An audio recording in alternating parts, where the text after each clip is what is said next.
Que é isso aí? Sem maldade. Depois eu conto a história. Tudo tem história, cuzão. Como me puxou do capuz vermelho. Já sei porque que você é vermelho, hein, tio? É, que eu sou o quê? Vai votar no PT parceiro. nessas eleições?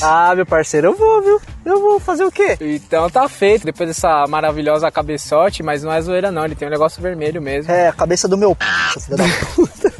Então você quer falar das eleições hoje, é? Vamos falar das eleições hoje porque é um tema que vai impactar daqui a alguns meses. Então, a gente está muito engajado nesse tema das eleições de 2018 e a gente vai fazer diversos conteúdos sobre isso. Por quê? Porque eu acho que todo mundo, principalmente quem participa de redes sociais, tem Facebook e tal, tá acompanhando e tá vendo o quanto tá polarizado tudo isso, né? E é uma polarização que, frente aos últimos fatos do Rio de Janeiro e coisas que vem acontecendo aí, tá crescendo ainda mais esse debate. Então, quando a gente acha que já tá no limite de polarização, acontece mais alguma coisa que polariza ainda mais. E o que acontece nesse meio tempo, meu parceiro? Muita gente fala merda, né? Muita gente fala coisa que não sabe. Muita gente fala coisa... Né, Marco Feliciano?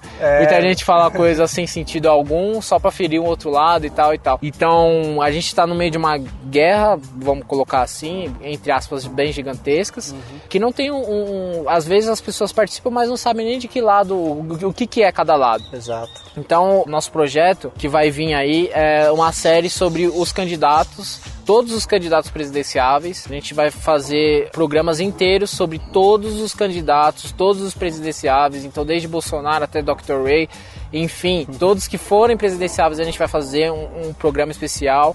Nesse programa a gente vai contar as histórias dos candidatos, vai falar tudo sobre eles, tudo que a gente conseguir encaixar dentro do programa. É importante dizer isso, que a gente tem uma limitação de tempo, senão vai ficar um podcast enorme e ninguém vai ouvir.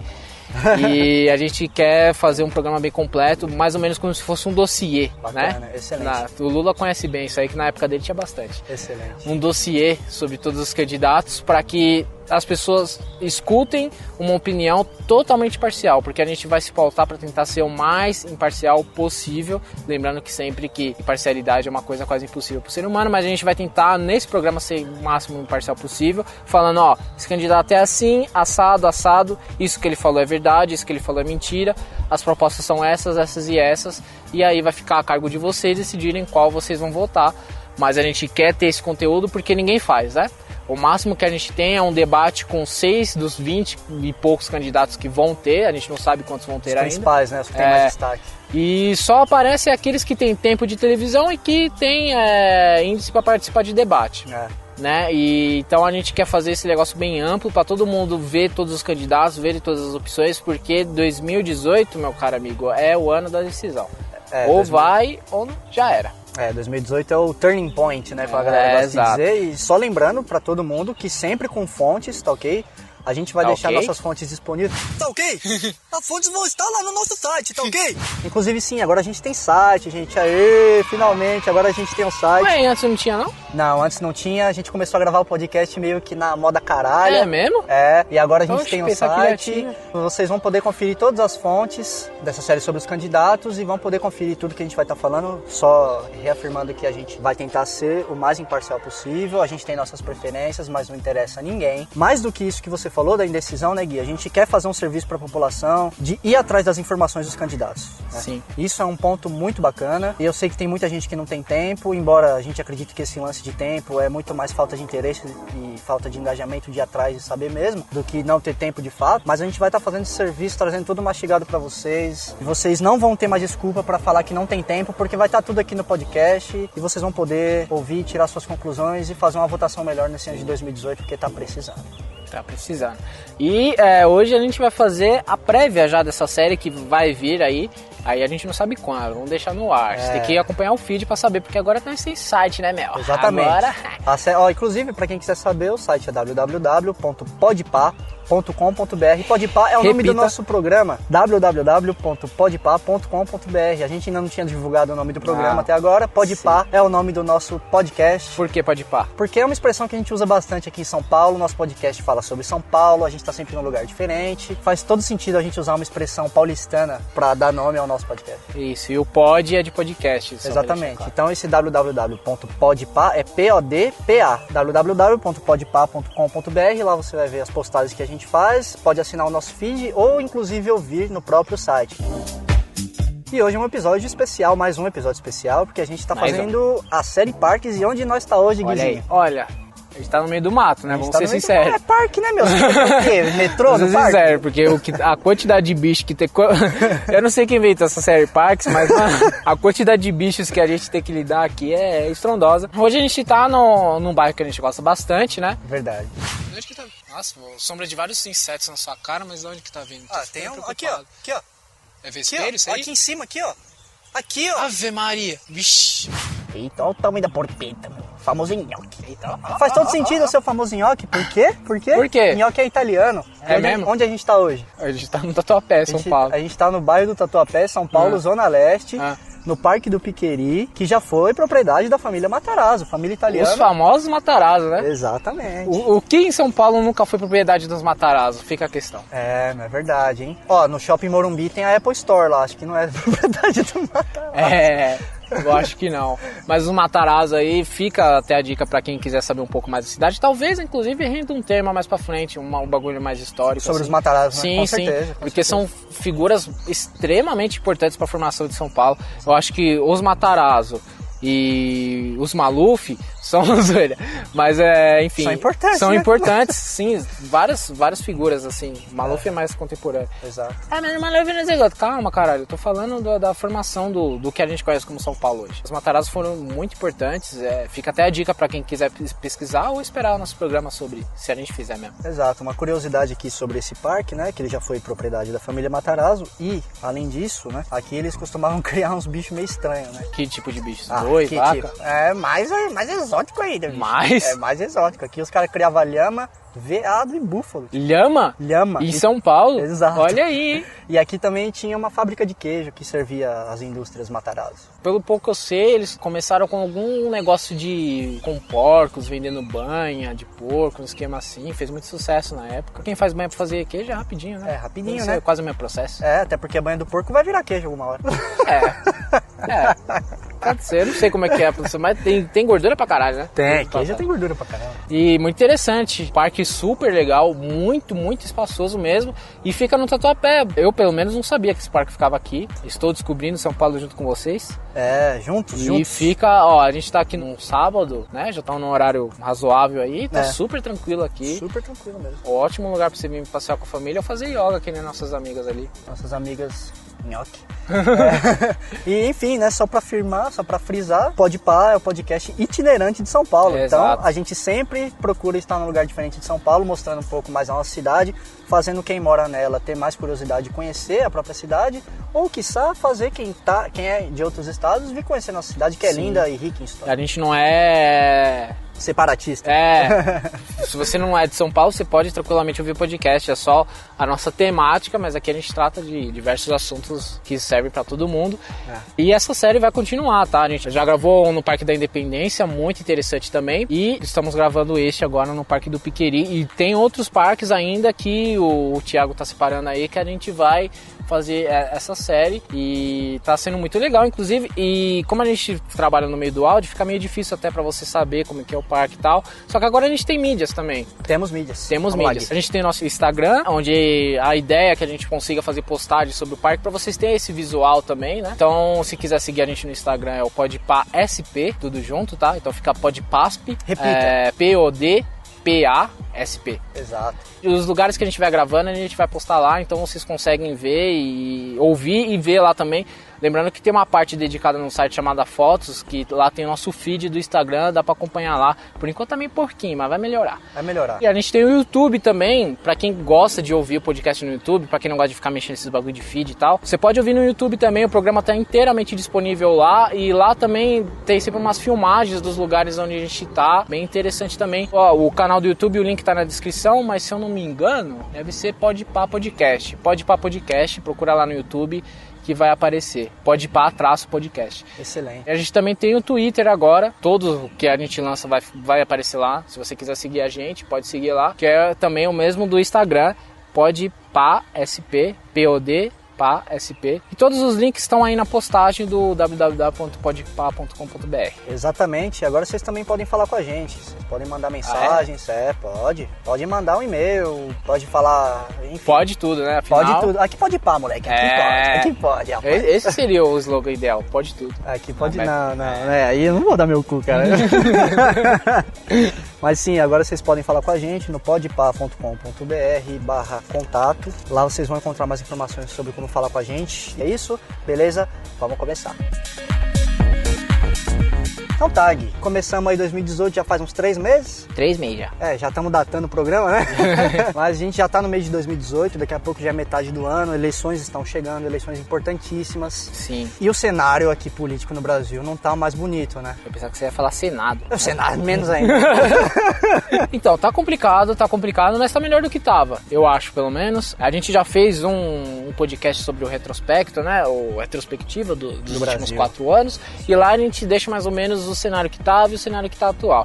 O cenário que tá atual, temos o nosso famoso Teminho lá no poder, né? Articulando, todo articulado, né? Gosta de articular bastante, perde um pouco de força, política de coligação. Várias acusações. Então, graças a Deus, a gente tem esse estado mantido, né? Tá tudo funcionando, mais ou menos, tá tudo indo do jeito que deve ser, mas não da maneira ideal, né? E enquanto a gente...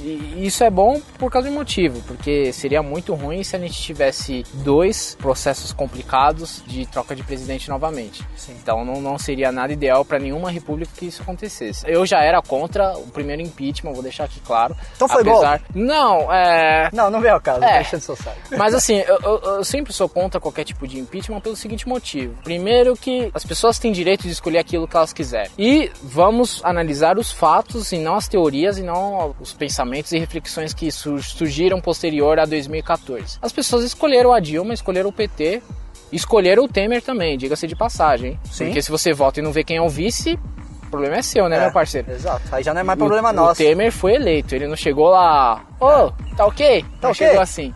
Eu vou chegar, hein? Pode esperar, ó. E vai mesmo. Agora, as pessoas têm o direito de escolher, escolheram ela, tudo ok. E aí quando surgiu o impeachment, você fica meio assim porque você vai tirar um presidente que a maioria escolheu. Tudo bem que o país estava uma draga, estava zoado demais em diversos aspectos, que a gente já discutiu aqui bastante nos outros episódios, mas é sempre ruim o processo de impeachment, principalmente a repercussão internacional, atrapalha muito a política internacional. Por exemplo, o Temer não consegue articular nada internacionalmente, Venezuela tá aí do jeito que tá e o Brasil não consegue fazer bosta nenhuma. Teminho chega, os caras saem. E a gente tá sofrendo agora aí, Roraima, mas enfim. Só pra justificar que, beleza, não tá bom, a gente sabe que o Temer é envolvido em diversas circunstâncias, é acusado de diversos crimes, e a gente sabe que o que rola lá é mais um negócio pra manter o status quo. Não vamos mexer, não vamos mudar muito, vamos articular aqui, agradar esse, agradar aquele pra conseguir fazer alguma mudança. Coisa que o Brasil sempre sofreu, até o Lula. Corporativismo, né? Até o corporativismo. Corporativismo. Então, isso é ruim, mas o bom é que a gente tá com uma economia melhor, o PIB vai subir. Saiu uma notícia que eu vou colocar aí no link da postagem, me lembra depois. Surgiram agora, engraçado, né? Depois que o Temer rasgou a CLT, né? Como os esquerdinhas falaram, surgiu agora 60 mil empregos de carteira registrada. Mas engraçado, né? Não sei, viu? Enfim, é complicado. Então a gente tá melhorando, não há como negar, os índices econômicos estão melhorando, mas não é só de economia que vive um país, né? Não. Por que eu tô falando tudo isso? Porque agora em 2018 a gente tem que, beleza, vamos aceitar, né? Conseguimos melhorar, vamos aceitar do jeito que está por enquanto, mas agora em 2018 acabou o relaxamento. Agora a gente tem que fazer o negócio virar. Porque a gente tava bem, zoamos muito, ficamos muito mal e agora a gente recuperou. Então beleza, o problema é resolvido. E agora daqui pra frente? O que nós vamos fazer? Tem que acertar agora de jeito. É complicadíssimo. A gente vai ter que escolher direito e confiar no próximo candidato, né? No próximo presidente. É bom vocês ficarem ligados aí na nossa série Presidente, que a gente vai estar ajudando a isso. Na nossa maneira, claro, né? Mas o nível de insatisfação é gigante, né, cara? Sim, é gigante. E a gente consegue até trazer alguns números. Eu peguei alguns dados, né, das últimas eleições de 14 e 16. Fontes no site também. Fontes no site. Tô usando aqui fontes do G1, tá? Já ir adiantando. porque o G1 faz um consolidado sempre em todas as eleições, bem feito o trabalho dos caras, só pra gente ter uma comparação. Vamos falar dos estados brasileiros, né? Como que vota cada estado? Então, a gente percebe aqui, em 2014, o PT conseguiu votos de 5 estados, o Partido dos Trabalhadores. As famosas unidades federativas. Quais são esses estados? Ah, meu parceiro. Onde que fica? Qual região que eles ficam? Vamos ver se adivinha. Eu, como separatista, vou dizer que não foi no Sul e no Sudeste. Então. Claramente no Nordeste, né? Então o PT teve aí mais votos no Maranhão, muitos votos no Maranhão. É muitos votos mesmo? Por que tá mais vermelho? Ah, não. É porque é mais petista. Não, porque aqui foi no PCdoB, mas tá tudo ali, né? Aquela coligação. O Maranhão, em 2014, votou majoritariamente no PCdoB. E aí a gente tem na sequência Ceará, Piauí, Bahia e Minas Gerais também, já saindo um pouquinho do Nordeste. Então, do Nordeste, a gente pode colocar que Bahia, Piauí e Ceará foram majoritariamente petistas. Eles votaram na Dilma e também em candidatos, porque se a gente pegar, e no Acre também deu PT, hein? São esses estados que votaram mais no PT, e aí tem os estados que também votaram mais no PSDB, né, que são 5 estados aí, isso em 2014, está reforçando mais uma vez, São Paulo, como sempre, Paraná, Mato Grosso do Sul, Goiás e Pará também são os estados que mais votaram aí no PSDB em 2014. Então a gente tem, essa rixa realmente existe, que no Nordeste é majoritariamente esquerda, ou PSDB, PCdoB ou PT, e o restante do país fica entre alguns partidos de centro e alguns partidos de PSDB. E alguns partidos de direita. Fica ali entre o centro e a direita. Engraçado que no Amazonas deu prós. E aí, eu quero atentar ao fato que em 2014 a gente teve aqui a taxa de abstenção nulos em brancos, né? Vamos se focar nas abstenções, que são as pessoas que não vão votar. Foda-se, não vou votar e vou pagar os 3 contos lá, que é a multa, né? Então a gente teve 20,46% em 2002, 18,99% em 2006, 21,47% em 2010 e 21,1% em 2014. Então, depois de 2010 para frente, estabilizou nos 21%, né, de abstenções. E aí a gente tem os brancos e os nulos arredondando: 5% em 2002, em 2006 também ali 6%, em 2010 uns 6% também, e em 2014 estabilizou, então foi sempre 6% a taxa de brancos e nulos. Se a gente pegar os dados da última eleição, que foi de 2016, que não foi dos presidenciáveis, foi das prefeituras e tudo mais, certo, a gente tem uma evolução muito grande das abstenções, dos brancos e dos nulos. Mas aqui eu trouxe os municípios que mais tiveram brancos e nulos. Mauá foi a cidade que mais teve abstenções brancos e nulos. Então foi o pessoal que estava mais indignado com tudo e não quis votar. Por que essa comparação de 2014 para 2016? Porque de lá para cá a gente só teve um impeachment e as acusações da Lava Jato em cima do Lula, em cima do PT inteiro. Pouca coisa, né? Pouca coisa. E isso fez muita gente sendo tirada do poder por causa das acusações da Odebrecht e tudo mais que vinha, inclusive a nossa querida presidente da República. Um abraço para Dilma. E aí a gente começa a fazer esse comparativo, que é algo que eu venho batendo aqui sempre, que é a questão dos que estão de saco cheio e que nessas eleições estão pouco se fudendo e vão querer não votar em ninguém, e se for votar, vai votar branco e nulo. Então o campeão para mim de 2018 vai ser os brancos e os nulos e as abstenções. Vai ser o pessoal que não vai votar em ninguém. Então, só para motivos de colocar uns dados, Mauá, dentre todos, teve aí a maior taxa de brancos e nulos. Foram 25,8%, seguido por São Bernardo, 23%, Niterói, do Rio de Janeiro, 22,7%, e Diadema, 21,8%, Belo Horizonte, 21,4%. E aí as cidades que teve menos brancos e nulos, que é onde o pessoal estava mais engajado para votar, aonde que era? Novamente aposto que não foi no Sudeste nem no Sul. São Luís no Maranhão, Caruaru, Pernambuco, Macapá, no Amapá, né, já no norte. E aí a gente tem também Maringá, Paraná, né, e Volta Redonda no Rio de Janeiro. Todos ali por volta de 5, 6% de abstenções brancos e nulos. Então, mais uma vez, é o que eu digo, nessas eleições a gente vai ter muitas abstenções brancos e nulos pelos motivos que eu já expliquei no outro podcast, porque ninguém tá mais a fim de votar. Vai porque ter aqueles todo mundo votos específicos, né? Especialista, né? Então, porque só vai votar nessa eleição quem realmente tá antenado, ou quem realmente vestiu uma camisa. Essas pessoas vão votar, essas sim, porque essas estão engajadas, só que elas vestiram a camisa do extremismo. Então você tem dois lados, os que vestiram a camisa do extremismo, da direita, Bolsonaro, vamos pra cima, PM sim, população armada sim, E tem que matar mesmo, entendeu? Tem que se fuder, acabou. E tem o pessoal da esquerdinha, que agora vestiu a camisa da Marielle, que vestiu a camisa do Foi Golpe, que é contra o Temer, que é contra tudo isso que tá aí e tudo mais. Essas pessoas vão votar também. Só que elas não representam muita coisa. E aí tem aqueles que estão antenados a tudo isso, estão vendo, tem uma posição política, uma posição, não defendem, não glorificam um Deus, que é o que a extrema-direita e a extrema-esquerda fazem. Porque a esquerda tá faltando, tá todo mundo preso. E você tem essas pessoas não representam muita coisa, mas tem aqueles que estão antenados que vestem a camisa do movimento. Então tem o pessoal do MBL, tem o pessoal das causas sociais. Essas pessoas, elas vão diversificar o voto delas em diversos, porque na esquerda tem um grande problema, porque não tem um partido, não tem um candidato. Eles estão muito quebrados, principalmente por insistir, coisa que eu já criticamos.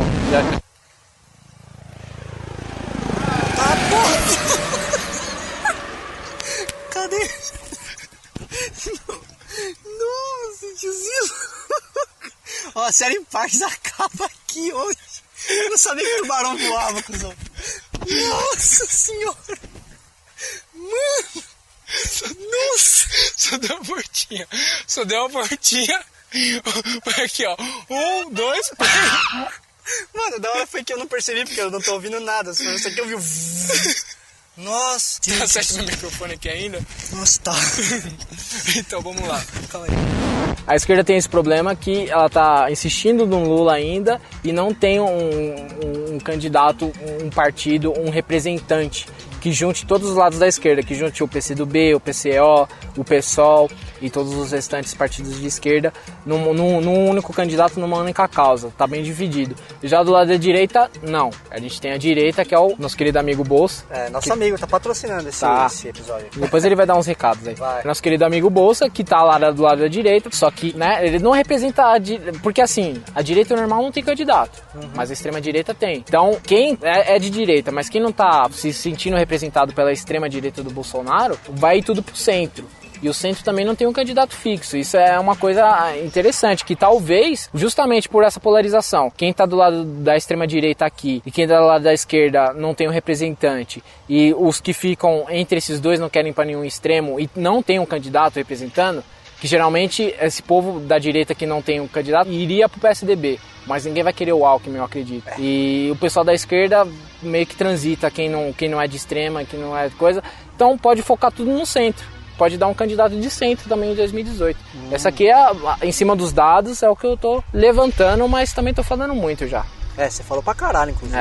Mas enfim, vamos lá. Interessantíssima essa segregação do alvo do voto, né? Do norte e nordeste tá mais voltado pra esquerda e do sul e sudeste tá mais voltado pra direita. Mas o que mais me impressiona é a quantidade de votos nulos e brancos, né? Acho que você citou 5 municípios, 5 cidades, e dessas 5, 3 são de São Paulo. Sim. Interessantíssimo ver como São Paulo tá indignado com isso aí, né? Mas essa indignação, ela não é só local, ela é a nível de Brasil. Por mais que tenha essa diferença nos votos, né? Na ideologia do voto, esquerda ou direita, a indignação do brasileiro quanto aos candidatos, quanto à política, ela é geral. Justamente por como a gente é bombardeado pelas notícias, né, diariamente. Tá? Exatamente, você trouxe sua pauta, trouxe a minha aqui também. Foi feita uma pesquisa em março de 2018, uma pesquisa encomendada pela Confederação Nacional da Indústria. O que foi, cara?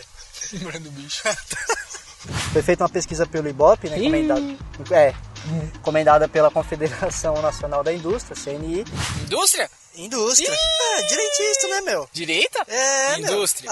Lógico. Lulinha veio da onde? Lulinha trampava, ele não era dono. Será? Não é nada. Trampava mesmo? Já viu algum dono perder dedo, tio? Eu nunca vi. Relaxa, Lulinha, tamo junto. 4 de abril, caralho. E essa pesquisa, ela indica que 44% dos eleitores brasileiros se dizem pessimistas quanto ao cenário presidencial desse ano. Ou seja, quase metade do Brasil. Essa pesquisa ela foi feita com 2.000 pessoas em 127 municípios do Brasil. E por mais que a gente tenha zoado aqui o Ibope, né? Essa pesquisa ela tem 95% de confiança, né? Agora eu não sei com que base eles pautam esse índice de confiança, mas tem 95% de confiança segundo a matéria do G1 aqui. Além desses 44% que se dizem pessimistas, 23% diz que não tá nem pessimista, nem otimista. 23%? 20% diz que está otimista e 13% diz que não sabe responder. Óbvio que tem muita gente que tem um pé atrás, ou os dois pés atrás com esse tipo de pesquisa aqui no Brasil, mas a gente tem que se pautar em alguma coisa, a gente tem que acreditar em alguma coisa. E são os órgãos que a gente tem que fazer pesquisas, né? Sim. Então a gente tem que confiar nos dados. Assim, eu tenho meu pé atrás com pesquisas, porque são pesquisas que mostram mais ou menos o cenário, tem a taxa de amostragem e tal. Eu aprendi isso quando fiz estatística lá na faculdade. E de fato dá pra se basear isso, tanto que os números das eleições muitas vezes batem, muitas vezes não, né? Olha o trampinho aí. Mas é o IBGE, né? O Instituto Brasileiro de Geografia e Estatística. Exatamente. É o Instituto Brasileiro, né? E o IBGE, a gente tem que confiar nele. Só que se você falar isso pra um direitista, não, é do Estado. Mas aí eu não confio. Pesquisa do Datafolha, pesquisa, sabe, de órgãos, pesquisa dos operários, não sabe? É do Estado, né? Então, o Datafolha, ele mostra muitos números que são bem duvidosos. A minha opinião. Sim. E tem outros índices de pesquisa que não dá pra confiar. Tipo, se o Carta Capital fizer uma pesquisa, é óbvio que jamais vai sair João Dória como prefeito. Entendeu? É disso que eu tô falando. Mas você mostrou um número legal, que foram 20% que... Não, 20% otimistas e 23% estão... 23 não sabe o que fazer, e 13 que não sabe opinar. Eu acho a taxa de amostragem a nível Brasil pequena. 2.000 pessoas, eu acho pouco, entendeu? E outra, os 127 municípios, tem que ver onde foi. Mas aí o que eu queria falar é 23% que estão e 13% que estão Esses juntos dá o quê? 30%, quase 40%, se for fazer uma né? É verdade. Generalizar. Aí já são 40%, que é um público que o centro pode pegar, entendeu? É verdade. Que um Álvaro Dias da vida pode pegar, que João Amoedo. Um Amoedo pode pegar, que ele é de direita, mas né, as propostas dele parecem ser... porque o que acontece? Vamos falar um pouquinho de liberalismo. O que acontece? A gente tá com essa onda liberalista, né? Acho que todo mundo tá vendo. A gente tem o MBL que surgiu aí lá em 2013.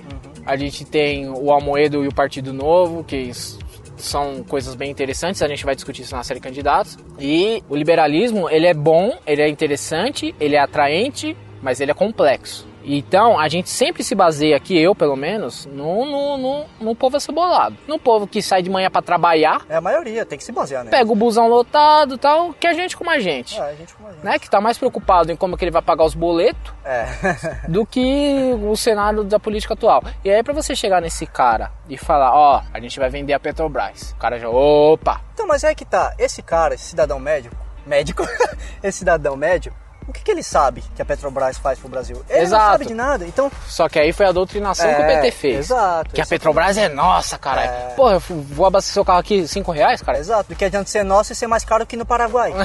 Então, entendeu?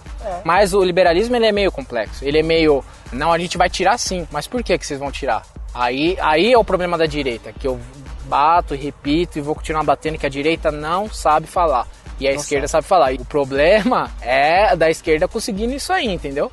Porque a direita não sabe falar. A direita chega falando que vai liberar a arma. Chega falando que vai matar mesmo. Direitos humanos é o caralho. E tal, vem mais pro lado da esquerda. Mas o liberalismo, ele tem essa dificuldade. Mas sim, dependendo, muitos candidatos podem mudar o discurso. O próprio Amoedo pode, né? Sim. Falar, não vamos vender a Petrobras e vir mais pro centro. Porque eu acho que o que vai diferenciar é o povão que tá no centro. E o povão que tá no centro são esses que não sabem votar ainda. Que não vestiram, que é aquele cenário que eu já expliquei, que não vestiram a camisa do extremismo, que não estão consolidados nem de um lado nem do outro. Quando a gente fala de direita, a gente lembra muito do MDB, né? O antigo PMDB. MDB? É novo esse partido? Não. Ele pergunta lá no Underbrecht, os caras conhecem bem esse partido. Ah, é? Tá bom, eu vou dar uma olhada lá. Não, porque é novo, não tinha nenhum partido com esse nome, MDB. Não, tiraram o P e tá tudo certo. Que a moda agora dos partidos é tirar o P.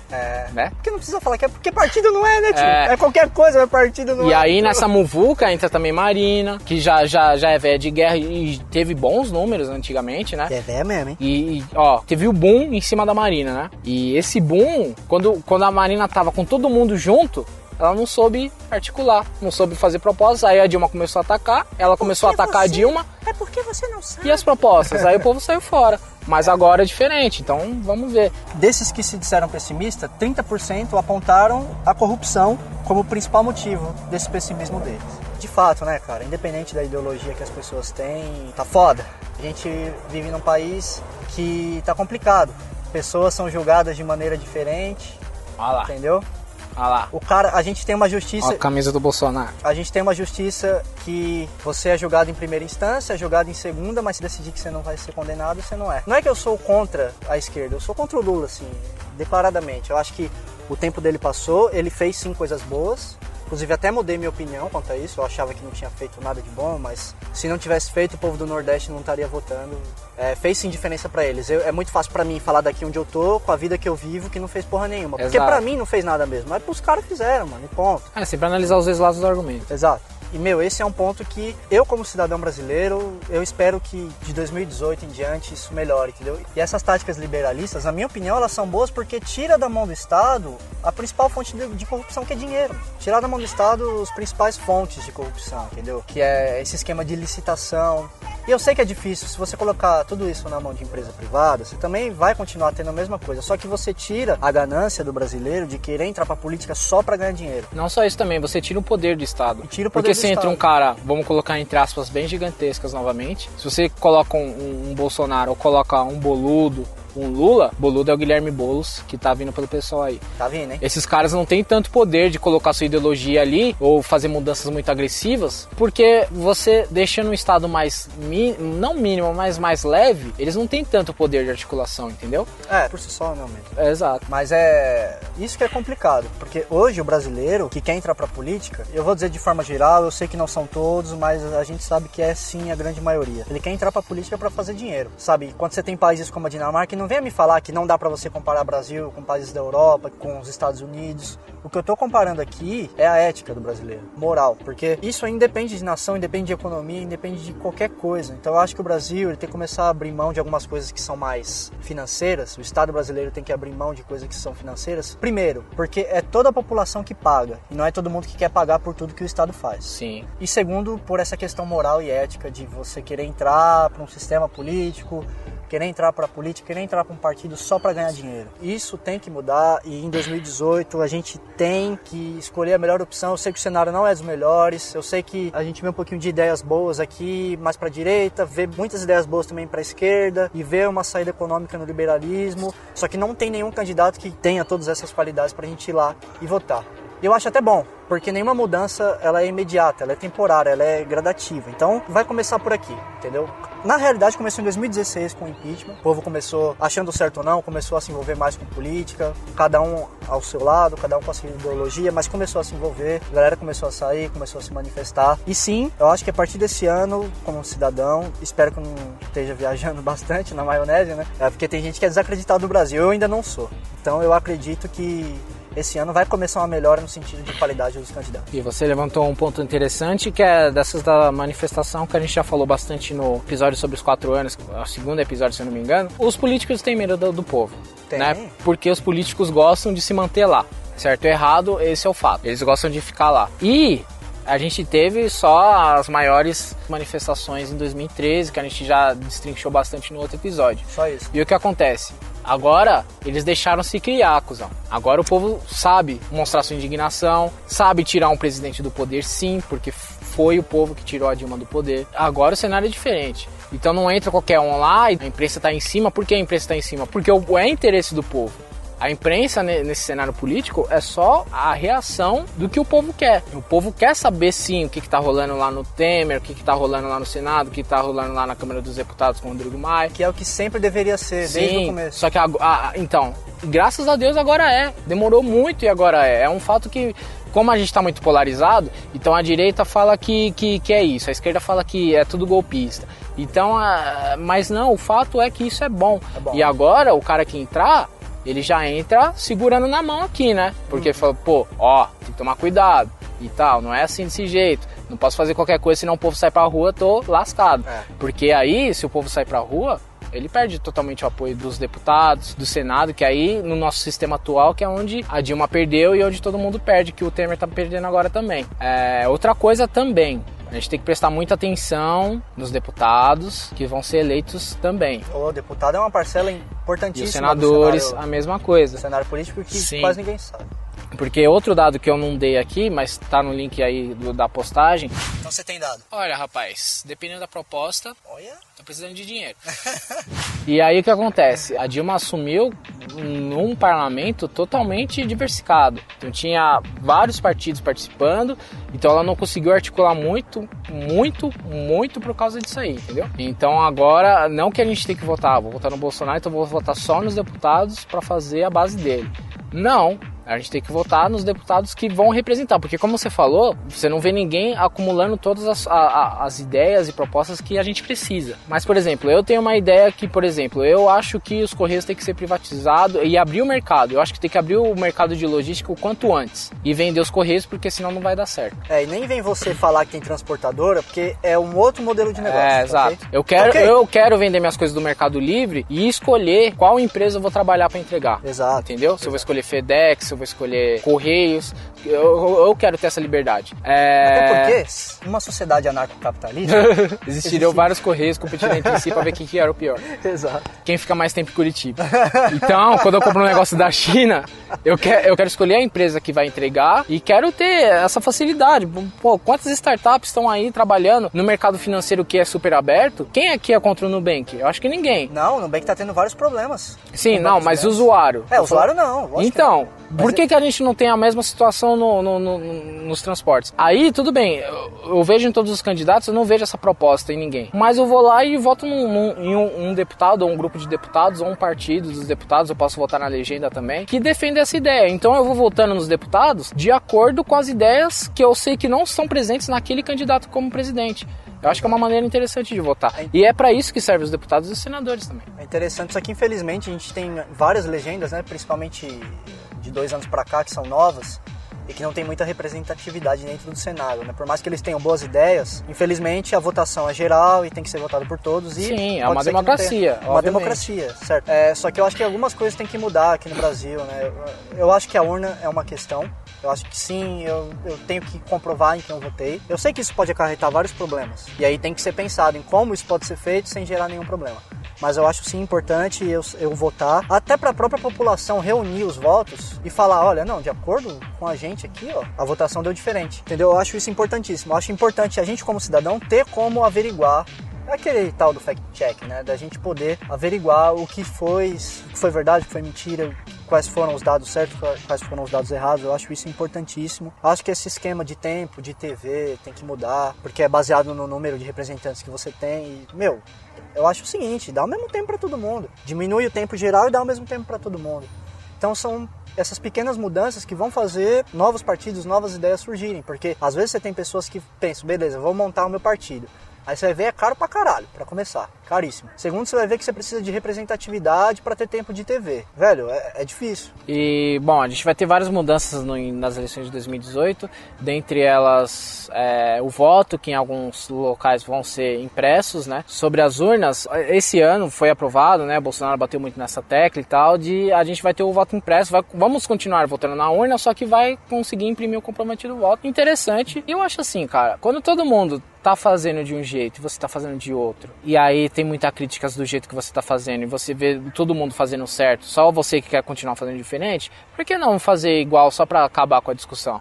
É o que acontece com as urnas. Então, dos grandes países, dos países mais fortes, só o Brasil tem essa de voto eletrônico. Exato. E surgiu muita desconfiança na reeleição da Dilma. Pra acabar com isso, vamos fazer o voto normal, então. Só pra, sabe, desencargo de consciência. Exato. Aí para com esses problemas que a gente tem de impeachment. Para com esses problemas de foi golpe, de não foi, foi isso, foi aquilo. Sim, vamos acabar com a raiz do problema. Não custa muito pro Estado fazer isso. Apesar das urnas também serem bem testadas e tal, mas mesmo assim, né? Bom, teve um campeonato hacker aí que os caras conseguiram quebrar a segurança em 1 hora. Sim, sempre. Então, o governo sempre faz esses testes aí. Mas então, é complicado. E nessa questão de dinheiro e tudo mais, agora mudou também o esquema de financiamento dos partidos, né? Então não pode ser mais empresas, tem que ser doações de pessoas físicas, no caso. Isso muda todo o cenário, porque tem partidos que vão ter mais recursos, tem outros não, e tem partidos pequenos como o Novo que vai ter recursos pra caramba, porque é uma ideia legal e que tem muito empresário por trás, porque o liberalismo, obviamente, defende os empresários e isso não é ruim,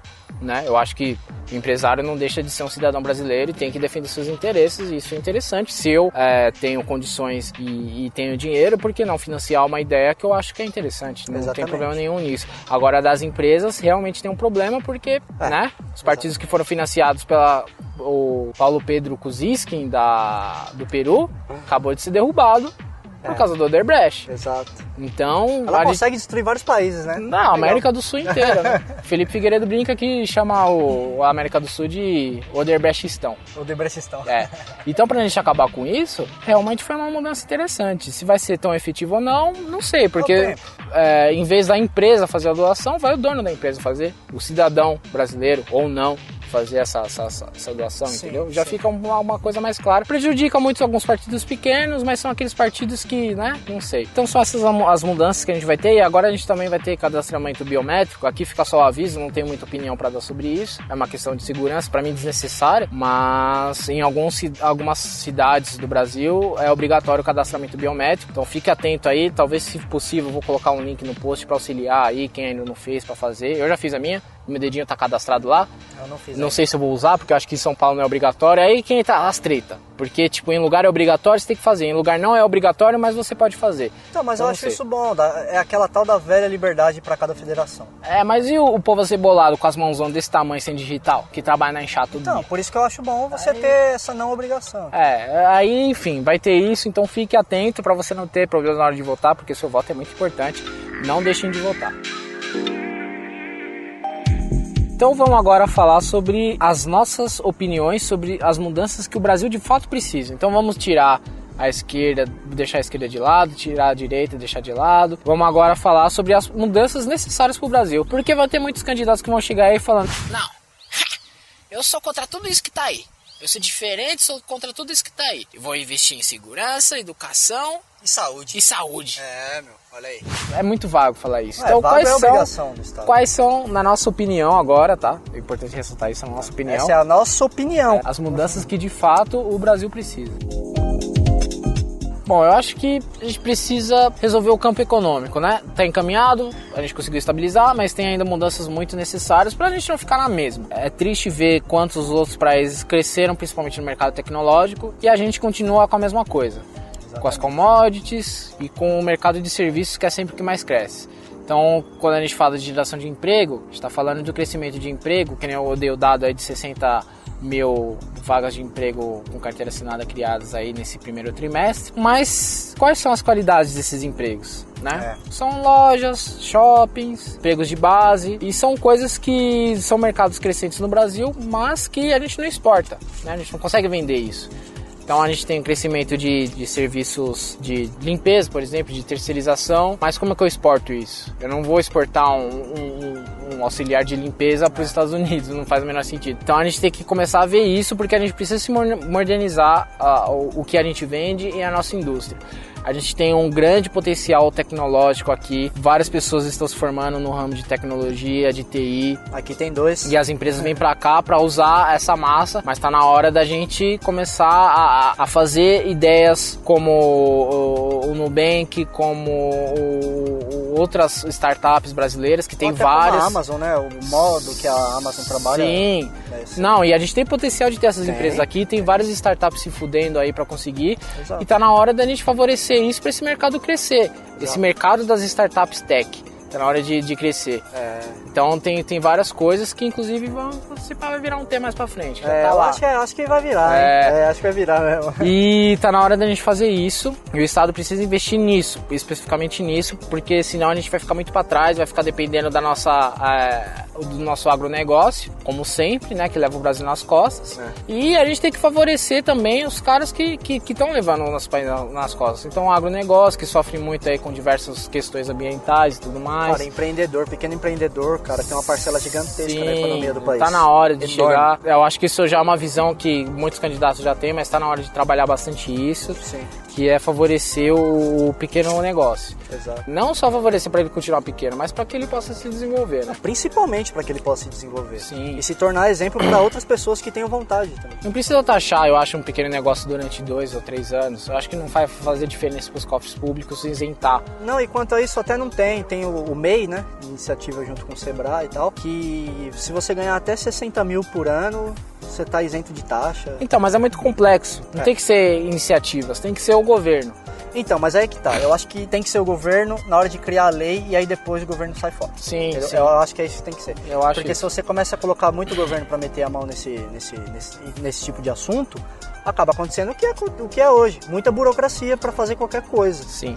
Além disso, a gente precisa abrir os mercados, como eu já falei dos Correios e outras coisas também. Chega de ter uma estatal e ela mandar em tudo e não conseguir vir em outras empresas. Então, por exemplo, telefonia. A gente já teve tentativas de várias empresas de telefonia vir para o Brasil, mas não consegue por questões muito dos empresariados, mas também por causa do Estado. Exato.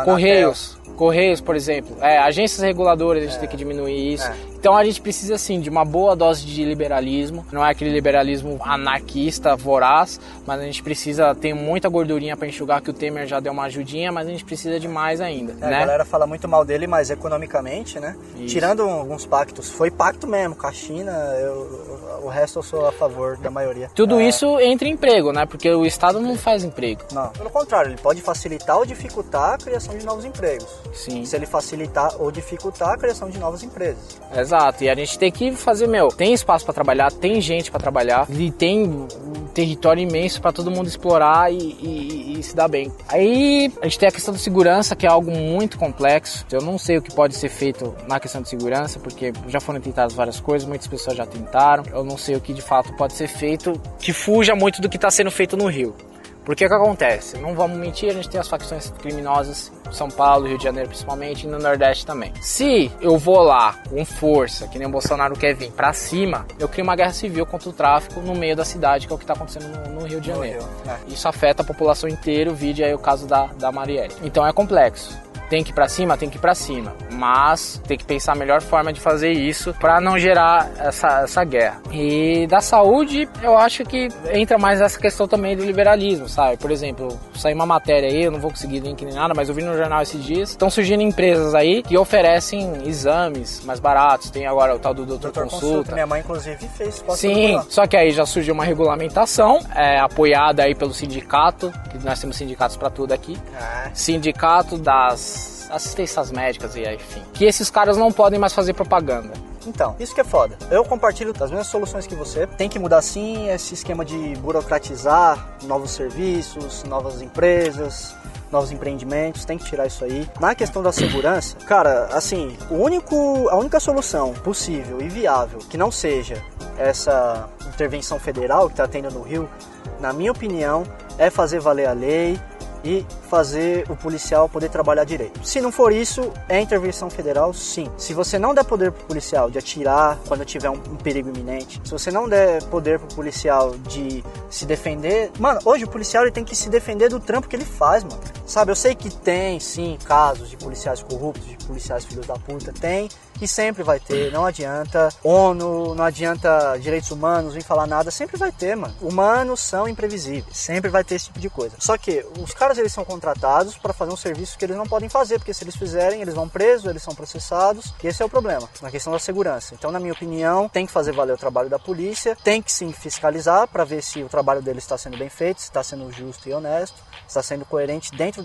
dos poderes que eles têm, que a polícia tem. Uma ideia que a Manuela Dávila tem, que é excelente, é aquele esquema das polícias poderem participar de todo o processo de investigação, não só a Polícia Civil. E é isso, cara. Se não for isso... Grande, Manu. Vai ter que fazer intervenção federal, na minha opinião. Porque ou as coisas elas funcionam, ou então você toma o controle das coisas. Na minha opinião, é assim. Pode parecer duro, mas se você não quer problema de segurança, ou se você quer diminuir, que é o que está precisando, eu acho que ninguém duvida disso, então você tem que tomar alguma decisão.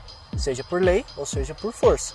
É isso. A questão da saúde, mano, eu não estava sabendo disso, de não poder fazer propaganda, e é complicadíssimo, porque um plano médico é caríssimo. Dependendo do plano que você assinar, é a mesma coisa que você ir pro SUS. Então, você não deixa as empresas que estão querendo sim criar um serviço diferente, um serviço ótimo que eu digo no sentido de otimização, um serviço mais otimizado, você não deixa elas trabalharem, cara. O problema do Estado é que tudo que surge, como diz o Emílio, né, tudo que pinta de novo, pinta no toba do povo. Toda empresa nova que surge, todo modelo de negócio novo que surge, o Estado vai lá e quer taxar. Vai lá e quer taxar. Isso tem que parar. Não estou dizendo que não tem que ter taxa. Óbvio que tem que ter taxa, a máquina pública ela precisa funcionar, ela precisa de dinheiro para funcionar. Só que, taxas enormes com retornos mínimos. Esse é o problema. E, só para complementar, eu acho que a questão de mobilidade urbana tem que ser revista. A gente sempre conversa isso em off, eu e você. Cidades como São Paulo, mano, é dificílimo dificílimo você se locomover em dia de semana, horário de trabalho. Dificílimo que eu digo no sentido da qualidade, de estar tudo abarrotado, tem que ser pensado. Tem a porra do aerotrem.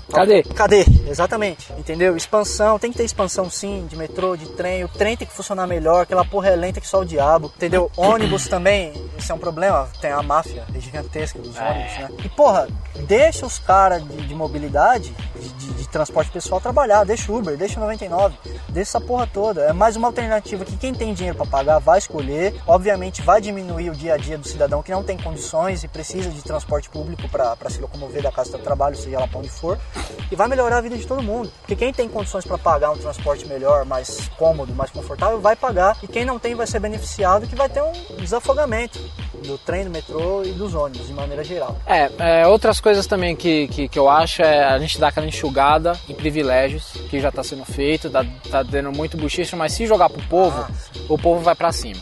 Eu acho que a aposentadoria, é disso que você está falando, privilégio de sim, de salários altos. Salários altíssimos, retornos baixos. Auxílios desnecessários. Totalmente. Para que eu preciso de auxílio terno se eu ganho 30 pau? Não precisa de nada, não há nada que justifique. Para que eu preciso de auxílio moradia se eu ganho 30 pau? Não há nada que justifique. Para que eu preciso de carro se eu ganho 30 pau? Justifica sim, da questão da gente conseguir eleger um cara que não tem condição nenhuma, porque a democracia em teoria permitiria isso, um cara que não tem condição de bosta nenhuma conseguir um cargo público e aí dar esses auxílios para ele exercer esse cargo. Mas não é mais o caso, né? Tanto que, graças a Deus, a maioria do povo tem condições, né? Pelo menos de comprar uma roupa, se vestir. E mesmo que não tenha, só o salário já se valeria. E essas pessoas não conseguem chegar lá, vamos ser justos, sem fazer um monte de coisas e tirar dinheiro do próprio bolso também. Então precisa enxugar esse privilégio, sabe? Muitas das crises que a gente tem de não ter dinheiro é por causa disso. São pessoas, juízes, ganhando muito e tal, e fazendo protesto ainda porque não querem perder o benefício. Isso é ridículo. Joga pro povo essas decisões. Eu acho que, exato, falta muitos plebiscitos aqui. E em cima disso do plebiscito, vamos rever o Pacto Federativo, vamos dar mais liberdade para os estados decidirem o que fazer, sabe? Problemas que eu não consigo ver em âmbito federal.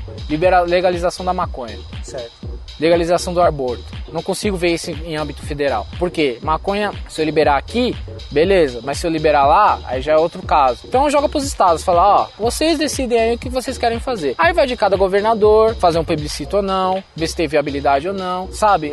Mais liberdade pros estados, para eles mesmos conseguir desenvolver. Por que só São Paulo que se desenvolve? Por que a gente não consegue muitas vezes fazer uma análise daqui, fazer uma análise do Maranhão, do Ceará? Porque São Paulo conseguiu juntar tudo, atrair todas as empresas, então a empresa nova que tem, vem pra cá, ideias novas surgem aqui, as melhores universidades estão aqui. Por quê? Porque muitos outros estados não conseguem se desenvolver porque não tem liberdade, né, pra fazer isso, e porque também pelos políticos que estruparam estados. Alô, Sarney, grande abraço, né, durante muito tempo. Então, pra mim, tudo que foi falado aqui, claro que são opiniões diferentes, Thiago tem a dele, eu tenho a minha, mas são coisas que, independente de quem assumir, é o que o Brasil precisa. Questão de droga e aborto, você tem que ter uma política de segurança e de saúde pública muito bem estruturadas para você começar a pensar nisso aí. Minha opinião é essa. Gosto de droga.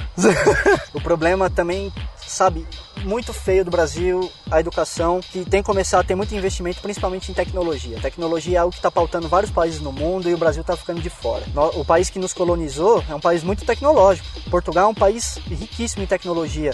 A Índia é um país que está crescendo, todo mundo ouve falar de Índia. Você vai no Vale do Silício... Candidata aí a superpotência, hein? Você vai a vários países do mundo, você vê indiano trabalhando na área de tecnologia. Índia a mesma coisa, tem a tecnologia fodida. Japão também. E, Brasil, ele tem muito potencial. Isso que me irrita. Muito recurso para ganhar. Porque a gente tem potencial em vários mercados e não usa. Porque a gente tem muitas cabeças pensantes aqui no nosso país que acabam saindo daqui para ir para outro país. Óbvio que tem o esquema do salário, os salários são bem mais altos lá fora, mas eles também têm a liberdade criativa de trabalhar no que eles escolheram trabalhar, porque vão ter incentivo, seja privado ou seja público. Quando o Brasil começar a mudar essas coisas, sim, vai ser interessantíssimo para o cidadão. Mas tá na nossa mão, a gente fazer, fizemos uma perspectiva, uma prospectiva, não sei, tentamos ver o futuro, os bichos estão impossíveis. Tentamos gerar um guia aqui para todo mundo se guiar e vai vir mais, tá? A gente vai falar muito mais sobre política aí na série dos candidatos que está se aproximando. Vamos prestar atenção porque não é papel do cara que fosse candidatar a presidente ter tudo isso em mente do que a gente falou. Função nossa fazer com que tudo isso que a gente falou seja cobrado, para que aí sim a gente consiga criar um padrão que, independente de quem assumir, mantenha esse padrão, entendeu? Exato. Se a gente conseguir resolver a questão econômica principalmente, trazer essas soluções encaminhadas, para que todo mundo que suba não faça um novo projeto, continue um projeto e aí dentro das suas ideologias políticas faça o que tem que achar melhor. Mas a gente está numa situação agora que não tem que acabar com tudo que está aí. Não, lógico que não. Muitas coisas têm que ser mantidas, outras têm que ser continuadas e outras têm que descontinuar. Você tocou num ponto muito interessante, que é o ponto da economia, mano. A partir do momento que melhorar a economia para todos os cidadãos, vai proporcionalmente passar a ter menos crimes, a ter menos assaltos, a ter menos homicídios, menos escapes para a população que se vê menos favorecida e vê um meio mais rentável e ilícito de ganhar dinheiro. A partir que a economia começar a melhorar, tudo isso vai passar a diminuir também. E também, tá escutando? Não. Tá subindo o som aí, ó. Então nós tá indo embora, é isso mesmo? Opa! Galera, fica de olho aí na série dos presidentes, que vai ser legal. Conheçam aí os parques que a gente tá indicando. Acessem nosso site e fiquem com Deus. É nóis!